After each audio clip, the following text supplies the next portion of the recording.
Mark রচিত মঙ্গল সমাচার থেকে পাঠ 6 অধ্যায় 7 থেকে 11 পর।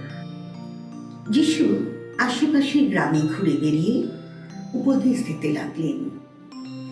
একদিন তিনি তাঁর সেই 12 জন শিষ্যকে কাছে ডাকলেন।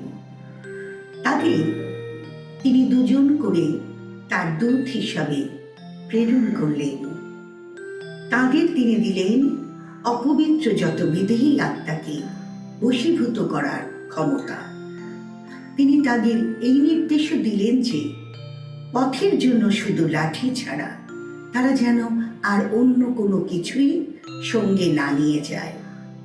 রুটিও না, ঝুলিও নয়, এমনকি কোমরের কাপড়ে পয়সা করিও নয়।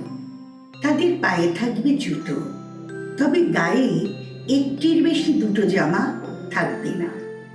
যিশু আরো বললেন, যে কোনো জায়গায় যদি তোমরা কোনো বাড়িতে আশ্রয় পাও, তাহলে ওই জায়গা না ছাড়া পর্যন্ত তোমরা সেই বাড়িতেই থাকবে।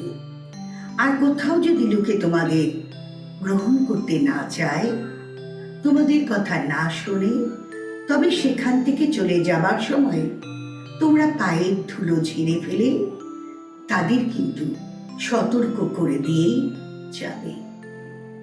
প্রভুর বাণী।